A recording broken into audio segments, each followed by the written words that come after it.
Hey, what's going on, y'all? And welcome back to Torpedoes and Tarantulas 2.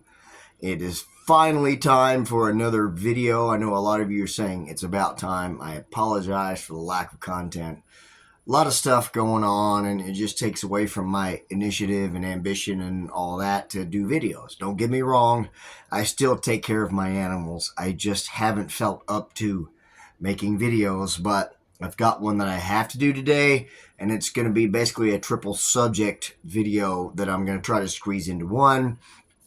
We've got some updates.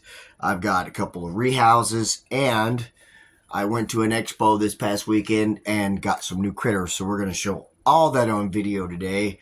So hopefully you guys will be entertained and maybe even educated a little bit, and you'll enjoy this video.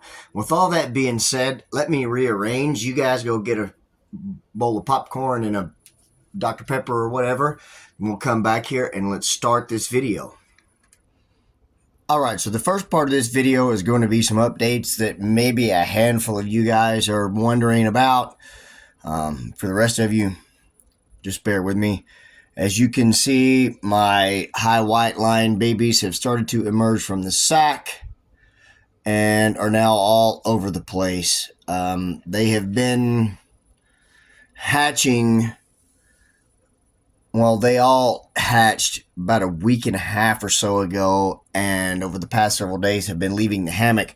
Now, let me explain the difference here, because this is something I didn't know until recently. When a jumping spider mother makes her egg sac, she makes the sac. So she lays a thick, heavy mat of webbing, lays her eggs, and then encases it in more thick webbing, and then she makes a big pocket or hammock around that, so that when the babies hatch from the sack, they can come out into the hammock and still be safe from predators.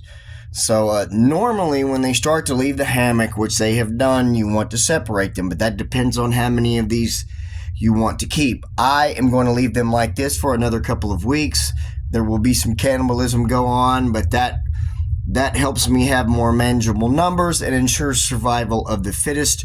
So there we go. That is the update on that. There are little baby jumpers everywhere, and I really hope that I get a good survival rate out of these guys. And I still have a handful of little peach color line spiderlings from a female I got at last year's NARBC, and she gave me 3 sacks, and I didn't have a whole lot of time to mess with them. So at this age, you've got to babysit them all the time, and I couldn't do it. So I lost a bunch of them, but I've got some survivors. Hopefully I can share those with some friends or maybe breed them someday. But there is the first part of the video. Let's move on to the next. Alright, so the second part of this video is long overdue.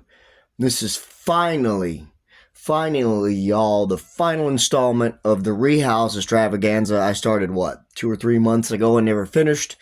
Told you I saved the best for last. Well, this is it. I've got 2 critters that I need to put into a new home. This one will go into the home to your right there, and then the other one will go into this home, but I'll have to remake that, so be patient with me.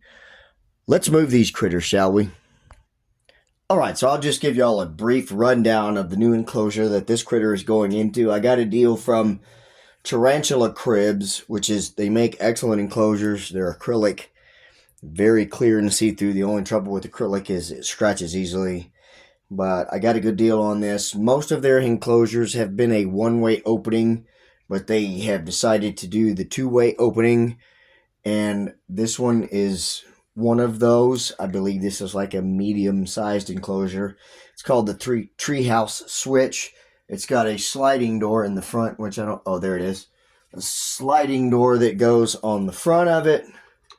So you've got easy access, feeding and watering and stuff like that. And then it's got the top that comes off. And a really neat feature about this is the removable background. Everything is magnetic, so it's nice and smooth and secure. And you can tell when everything is secure. So that's really cool. I just wanted to show that to you guys. Now let's move this critter, because I know some of you are dying to see it.